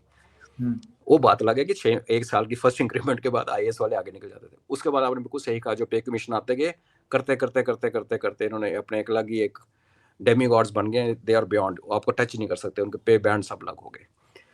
तो ये जो शेल्टरिंग का जो आता है, ये लोग बिना शेल्टर के नहीं कर सकते। उसमें किसी नेता का, किसी बड़े लीडर का शेल्टर मिलता है इनको। फिर ऐसे ब्यूरोक्रेट्स हैं जो करप्ट हैं और वो उनकी फाइल्स प्रोसेस करते हैं। मैं कितनी देर से कितने मंचों से बात कर चुका हूँ कि हम फौजी हैं ना, अगर शांति हो जाए, कल पाकिस्तान टूट जाए, चाइना से दोस्ती हो जाए, शायद हमारी जरूरत फौज को लगे, दुनिया को लगे नहीं, क्योंकि फौजी भगवान मुसीबत में याद आते हैं। लेकिन जो देश चलाते हैं, जैसे आपने कहा ब्यूरोक्रेट्स, हम जब अपनी टेस्टिंग सिलेक्शन के लिए जाते हैं तो हमारा साइकोमेट्रिक टेस्ट होता है, हमारे अंदर खंगाला जाता है कि इसके अंदर वो कीड़ा तो नहीं है देशद्रोह का, करप्शन का। आईएएस जिसने पूरी दुनिया देश चलाना है, एक्चुअली जैसे आप सही कह रहे हैं, आप लीडर आते हैं, लीडर जाते हैं, कुछ कईयों को तो ये नहीं पता, डिफेंस मिनिस्टर यहाँ रहे, उनको कर्नल और जनरल में पता नहीं चलता था देख के, बिकॉज नेचुरल उनका कसूर ही नहीं, सिविल बैकग्राउंड से फाइल नहीं साइन कर सकते, मंत्री बैठे पड़े हैं, नहीं कर सकते। स्टेट आफ्टर स्टेट आप एग्जांपल दे सकते हैं सर। एब्सोल्युटली। तो आप बताइए, आप इनको सिलेक्शन के पहले साइकोमेट्रिक टेस्ट क्यों नहीं कर सकते? जिन्होंने आपके देश चलाना है कल, आर्मी तो बचाने के लिए ना, हमसे ज्यादा इंपॉर्टेंट रोल इनको है। मैं एग्री करता हूँ, ये पॉलिसी ये बनाते हैं, कानून ये बनाते हैं। जैसे आपने कहा कि मंत्री जी को तो साइन करना नहीं आता, तो मेरी एक और फिर अगेन रिकमेंडेशन है कि प्लीज, ये कोई सजा नहीं है, क्योंकि आप रट्टा मार के, और फिर आपने क्या किया, माइनॉरिटीज को स्पेशल स्कॉलरशिप दी आईएएस की तैयारी करने की, और सब्जेक्ट लगा दिया इस्लामिक स्टडीज। और ये स्कैम ये जेएनके से स्टार्ट हुआ था। कैसे हुआ था मैं भी बताता हूँ आपको, कि आपने पेपर रखा इस्लामिक स्टडी, जिसका हमारे से कोई एक्चुअल लेना देना है नहीं, उसको लिखने वाला, उसका पेपर सेट करने वाला, उसको चेक करने वाला, तीनों उर्दू में लिखते हैं। आगे आपको समझ, आगे तो लोग बहुत समझदार हैं, तो इतना टैलेंट है हमारे देश में ना। तो ये महादेव के सारे चल रहे हैं देश। आप कह रहे हो ट्रेजिडी अवर्ट हुई, तो उसमें महादेव का आशीर्वाद है। अदरवाइज बहुत सारे रिफॉर्म्स की जरूरत है, बहुत सारे रिफॉर्म्स जो हमारी आंखों के सामने खड़े हैं कि हम कितना गलती कर रहे हैं। तो ये एक हाथ में some great bureaucrat, जैसे ये आ जा रहा है एसएसपी जो वहां पे पोस्टेड थे, कैसे कामिया के, पर ये एक्सेप्शंस हैं। मतलब you would want 99% to be like this। एक व्यक्ति ने डिलीजेंस से, मेहनत से काम किया, तो कहां से कहां एक हैबिचुअल चीज है वहां पे पोस्टर्स लगने, उससे आप कहां से कहां पहुंच गए। जस्ट विद वन थिंग, तो सल्यूट टू दैट एसएसपी और टू सच पीपल। बट ये आ रहा है बिल्कुल।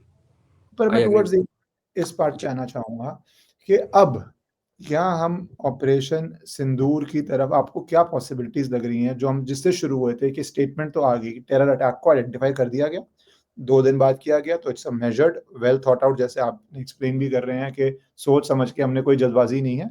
अब इसके बाद what next is the big question mark, क्योंकि हमने एक तरह से एक नई डॉक्ट्रिन पिछली बारी इस्टेब्लिश करने की कोशिश की।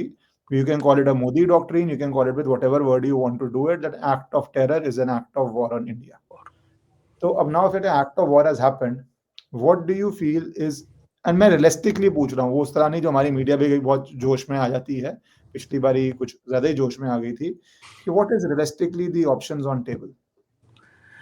देखिए, आपका मैं माइंड वापस लेके जाता हूँ प्रधानमंत्री इस चीज़ को कंटेक्चुअलाइज करने के लिए कि प्रधानमंत्री जी ने कहा था कि ऑपरेशन सिंदूर खत्म नहीं चल रहा है। वो तो पॉज के लिए भी नहीं मान रहे थे, सिर्फ kinetic part of it stopped. उसके बाद अगर हम थोड़ा क्लोजली देखते रहे तो आपको देखा होगा कि काफ़ी सारी, इनफैक्ट ऑपरेशन सिंदूर में ही काफ़ी सारे प्राइवेट सेक्टर के लोग फ्रंट लाइन पे आ गए थे, इनोवेटर्स, यंग बच्चे जो एक्चुअली बंकर्स में हमारे साथ, हमारी भाइयों के साथ बैठ के लड़ रहे थे। तो एक ये जो बीच में गैप हुआ, उसमें काफ़ी ज़्यादा एक फ्यूजन हुआ है सिविल, प्राइवेट और हमारी टेक्नोलॉजी का। तो इसका ये मतलब है कि जो कैपेबिलिटी जिसको देख के दुनिया की आंखें फटी की फटी रह गई, और हम लोग जो फौजी भी हैरान हो गए, यार एडी इतनी कैपेबल कैसे हुई। मैं एडी कॉलेज में इंस्ट्रक्टर रहा हूँ, और आप मानिए मैं गनर हूँ, आर्टिलरी वाला हूँ, लेकिन वहाँ पे एक टेक्निकल विंग में उनकी इंस्ट्रक्टर की पोस्ट वैकेंसी थी, तो मैं वहाँ पे था 2 साल। तो मुझे नहीं उम्मीद थी कि एक दिन आएगा कि एडी को ऐसे मतलब सिर आंखों पे बिठाया जाएगा बिकॉज ऑफ परफॉर्मेंस। बिकॉज उस टाइम तक, मैं 2002 की बात कर रहा हूँ, एडी वाज ओके कि हाँ ये तो होते ही हैं, तो गोलियां वोलियां चलाते रहते हैं, जहाज अंदर आता, बस यही सोचते थे। किसने सोचा था ड्रोन्स आएंगे? इसका ये मतलब है कि जो हमने इनको सरप्राइज पहले दिया, अब हम एक बड़ा सरप्राइज देने की काबिलियत रखते हैं बिकॉज ऑफ ये जो पिछले महीनों में जो काम हुआ है, दैट इज वन। सेकेंडली, ये जो आपने ड्यूरन लाइन पे कुछ होते हुए देखा, बीएलए ने कुछ ज्यादा टीटीपी, ये वॉरफेयर का हिस्सा है। इस थोड़ा सा वी हैड नॉट कवर, मैंने क्वेश्चन रखा था इसका, पर निकल गया थोड़ा इसका भी। आपके Pakistan is the symbol of it, support जहां से भी आ रहा हो। बांग्लादेश भी पाकिस्तान का ही ऑफशूट है। तो ये ड्यूरन लाइन पे अफगानिस्तान पाकिस्तान का, और इस्लामाबाद में जो ब्लास्ट हुआ, कि अफगानिस्तान इतना डायनामिक क्यों हो गया है ऑन पाकिस्तान, एंड इंडिया भी आया, उनका जो फॉरेन मिनिस्टर था, इसको आप किस कॉन्टेक्स्ट में देख रहे हैं? With India doing something there, और Pakistan facing a problem with Afghanistan जो हिस्टोरिकली पेंडिंग थी? इसका जवाब आपके सवाल में ही है कि एक हिस्टोरिक लेगेसी इशू है। ऐसा क्या होगा कि अफगानों ने किस दिन क्या खा लिया कि भड़क गए, तो बिना उसके कुछ नहीं होता। आपको भी पता है, हमें भी पता है, और ऐसा ही होना चाहिए। मैं तो एडवोकेट में कितनी बार बोल चुका हूँ कि हमें तालिबान के साथ डिप्लोमेटिक रिलेशन जैसे रशिया ने किया खोलिए, और उनको आप डिफेंस इक्विपमेंट सप्लाई कीजिए, फ्री में दीजिए। हमारे पास बहुत सारा है, नया आ रहा है, पुराने वाला उनके काम आ जाएगा। मैं उसका भी एडवोकेट हूँ कि बीएलए, देखिए फिशर्स, अगर जब दुश्मन एडवर्सरी होना तो आप एक दूसरे के फिशर्स देखते हो। उन्हें हमारे देश में रिलीजन का फिश दिखता है, उसे कास्टिज्म का एक कहानी चलाने की कोशिश करते हैं, वो लैंग्वेज का चलाने लगते हैं, जो भी इनका चलता है, ब्राह्मणवाद फलाना सब चलता है। तो उनके पास क्या है? उनके पास भी शिया सुन्नी की डिवाइड है, उनके पास भी बरेलवी और देवबंदी की डिवाइड है। और मैं कई बार कहता हूँ कि देवबंदी और बरेलवी दोनों हमारे पास बैठे हैं, तो भैया इनको यूज करो ना। अब स्टेट तो नहीं बोलेगी ना, हम तो बोल सकते हैं, जैसे मैं कहता हूँ यूज करो।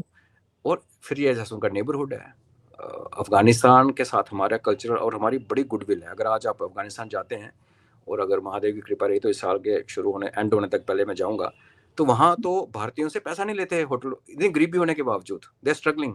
जब उनको पता है हिंदुस्तानी दे डोंट टेक, और पाकिस्तानी पता चल जाए तो मारने से नहीं पिटते। उनके साथ जो पाकिस्तान, हम मारते हैं वो, बिकॉज उनके साथ जो पाकिस्तान ने खिलवाड़ किए ना डॉलर्स के चक्कर में, उनकी पूरी पूरी जनरेशन उड़ा दी इन्होंने, रशियन के साथ लड़ने के नाम पे तालिबान खड़ा कर गया ये करके। लेकिन नॉर्मल कॉमन लोग बहुत जुड़ते हैं हमारे साथ, बड़े प्यार से रहते हैं। तो मेरा ये कहना है कि ये जब मैं कहता हूँ ऑपरेशन सिंदूर चालू था, और उसके बाद आपने ये कुछ होता हुआ देखा, तो आई थिंक इसमें आंसर सामने ही है, हमें बोलने की जरूरत नहीं है। और अगर हमने ये नहीं किया सपोज, तो फिर हमारे ऐसा बड़ा बेवकूफ नहीं। पर मुझे पता है कि ये ऑपरेशन सिंदूर चल रहा था। उसके अलावा जो नोटैम, नोटमैर और ये जो चलते रहे, आप इसको जो अफगानिस्तान पाकिस्तान की जंगी छिड़ रही है एक तरह से, उसको आप continuation of operation Sindoor by different means, not India doing it, देख रहे हैं कि अफगानिस्तान को अपन इस तरह सपोर्ट, मतलब जो आपका एनालिसिस है इस पे, ये मेरा जी, मैं इसको मानता हूँ, और मैं भाई करता हूँ जी। ये ऑपरेशन सिंदूर की कंटिन्यूएशन है। तो how serious is this threat sir? अगर अफगानिस्तान का स्वॉट एनालिसिस करेंगे, कितना सीरियस थ्रेट है? इट्स अ इरिटेंट और it's a massive danger to Pakistan? What would be the situation? Militarily दोनों का कोई जवाब नहीं, आपस में मैच नहीं करता, जैसे हमारा बांग्लादेश का मैच नहीं करता। बट हम ये नहीं भूलना चाहिए कि अफगानिस्तान, तारिक तालिबान अफगानिस्तान जिसको तालिबान कहते हैं, उसका बहुत बड़ा पोटेंट वेपन पाकिस्तान के अंदर, इसका नाम है टीटीपी। और बाहर से दुश्मन आपको नहीं हरा सकता अगर आप थोड़े से भी समझदार हैं। जैसे हम कहते हैं हमें बाहर की टेंशन ही नहीं है मेरे को, अंदर जो हम अपनी जो स्थिति देख के हमें परेशानी होती है हमारे अंदर जो है उनकी देखिए आप। बलोचिस्तान में तो उनकी गवर्नमेंट के गवर्नेंस अभी धीरे धीरे खत्म हो रही है। खैबर पख्तूनख्वा में उनकी सरकार चलती नहीं है पाकिस्तान की। तो जब आप खैबर पख्तूनख्वा और फिर देखिए कितने सालों तक बलोच जो है ना, बलोच रिलीजन को सामने नहीं रखते, वो अपनी एथनिसिटी पे बात करते हैं कि हम बलोच हैं, वहाँ हमारे मंदिर हैं, वो प्रोटेक्ट करते हैं। इनफैक्ट पाकिस्तान में एक ही जगह जहाँ पे शमशान घाट दिए गए हैं ऑफिशियली बलोचिस्तान में है, जहाँ पे मंदिर हैं, हिंगलाज माता का मंदिर, वो बलोच प्रोटेक्ट करते हैं उसको। वेरएस टीटीपी जो है वो बड़ी हार्डन्ड इस्लामिस्ट फोर्स है, वो शरिया मांगती है। तो काफी देर आपको ये भी फिर वो ऑपरेशन सिंदूरी की है, इनका आपस में मेल जोल नहीं होता था। वो अपना लड़ रहे हैं, वो अपना लड़ रहे हैं। पाकिस्तान आर्मी कभी उनको जाके पीट के आ जाती थी, कभी यहाँ आके पीटती थी। अभी आपने देखा होगा कुछ महीनों पहले से कि वही MI सीरीज के वेपन जो अमेरिकन अफगानिस्तान में छोड़ के गए थे अभी बलोचों के पास है। अब जो वो मार रहे हैं वो वही वेपन यूज कर रहे हैं जो टीटीपी यूज करती है। तो एक स्पेशल पर्पस व्हीकल हम तो यहाँ बनाते हैं सड़कें बनाने के लिए, उन्होंने भी स्पेशल पर्पस व्हीकल बनाए क्योंकि उन्होंने आपस में बात नहीं की, कर नहीं सकते थे ना, आइडियोलॉजी डिफरेंट है। तो स्पेशल पर्पस बने, वो जैसे नहीं कहते बिचौलिए, तो उन्होंने आपस में उनकी सगाई करा दी। तो ये थ्रेट जो बन के पाकिस्तान के हाथ पैर इस टाइम फूले हुए हैं, और यहाँ से अभी आज हम तो बैठ के बातें कर रहे हैं ना, उनका हाल देखिए आप। उनके पास जहाज उड़ रहे हैं, मेंटेनेंस के लिए पैसे नहीं है, तेल के पैसे नहीं है। एक दिन जो पाकिस्तान आर्मी जो अभी मोबिलाइज होकर बाहर, आपने वीडियो देखे होंगे, ईरान टीवी के वीडियो आए कि पूरी आर्मी के लाहौर से निकल के $300 मिलियन खर्चा है एक दिन आर्मी को मेंटेन करने का, पाकिस्तान आर्मी को बंकर जब वो बैरक छोड़ के फ्रंट लाइन पे आते हैं। तो जितना भी अमेरिका उनको इंजेक्शन दे दे नोटों का, चाइना दे दे, जो भी दे दे, $300 मिलियन ऐसी टूटी हुई कंट्री के लिए बहुत ज्यादा होते हैं। मतलब आप $1 बिलियन खर्च रहे हो 3-4 दिन में, इतनी बात ही नहीं हो, तो $1 बिलियन का कर्जा मांग रहे होते हैं। तो ये इसलिए मैं कह रहा हूँ ऑपरेशन सिंदूर चल रहा है। इसके बाद क्या होगा, होना कायदे से ही होगा। कायदे से ये होना चाहिए कि ऐसे ही हमें इनडायरेक्ट वॉर लड़नी चाहिए, पाकिस्तान को खोखला करके मार देना चाहिए, पर फिर हम भारतीय हैं, हमें ऑप्टिक्स चाहिए। तो वो नेवी वाले भी कंप्लेन कर रहे हैं कि भाई हमें कुछ नहीं किया आपने, पिछली बार मुंह से नवाला छीन लिया, प्रधानमंत्री जी ने बोला। तो मैं एक्सपेक्ट करता हूँ कि काउंटर एक्शन होगा, पॉसिबली भारतीय नेवी शुरू करेगी, और होगा बड़ा क्रिस्प, क्योंकि हमें पता है कि फिर अमेरिका, फिर सब कूदने शुरू हो जाएंगे। अभी क्योंकि भारत सरकार ने जो डॉक्ट्रिन की अपनी बात की, उसमें बड़ा इंपॉर्टेंट पहलू ये है, एक तो है war on terror will be taken as act of war. Second ये है कि कोई डिस्टिंक्शन नहीं मानी जाएगी टेररिस्ट के बीच में, उनके बैकर्स के बीच में और उनकी सरकार के बीच में। तो इसका मतलब ये है कि जो नेक्स्ट सैल्वो जाएगा ना, वो अभी जाएगा GHQ के ऊपर, हो सकता है उनके पार्लियामेंट पे भी चला जाए। अब वो मदरसे इन्होंने हंट नहीं करने। तो अगर पाकिस्तान को आपने हिट किया, मिलिट्री को, पाकिस्तान की मिलिट्री एक ऐसी फोर्स है जिसने पाकिस्तान को बर्बाद भी किया है लेकिन बचा के भी रखा हुआ है। जिस दिन ये क्रिपल हो गए ना, तो आपको एक बलोचिस्तान बनता हुआ नजर आएगा, एक KP के पश्तूनिस्तान में जाता हुआ नजर आएगा, और कश्मीर में उनका जो ऑक्युपाइड कश्मीर में इनके अपने प्रॉब्लम है, गिलगित बल्तिस्तान में प्रॉब्लम है। लेकिन उससे भी ज़्यादा मुझे इंपॉर्टेंट लगता है कि जब इनकी धुनाई हो रही होगी तो बांग्लादेश का भी को भी टैकल कर लिया जाएगा। कोलैबोरेटर, स्पॉन्सर, ये जो वर्ड है ना, हम समझते हैं इंग्लिश में, ठीक है, हमारे अंदर भी स्पॉन्सर है, हमारे अंदर भी कोलैबोरेटर, लेकिन मैं उसको दूसरे तरीके से देखता हूँ। अब इसको थोड़ा आउटसाइड इंडिया देख रहे हैं। अच्छा, अब इसको आउटसाइड इंडिया देख रहे हैं। तो काइनेटिक एक्शन होगा, वो किस रूप में होगा वो भी समय बताएगा। जी, थैंक यू कर्नल साहब for this perspective of collaborator and the word play of internal to external दोनों है। On one of the days, जब भी टाइम हो next time, we must discuss Bangladesh and Nepal problem also in depth. Thank you so much for your. धन्यवाद, thank you.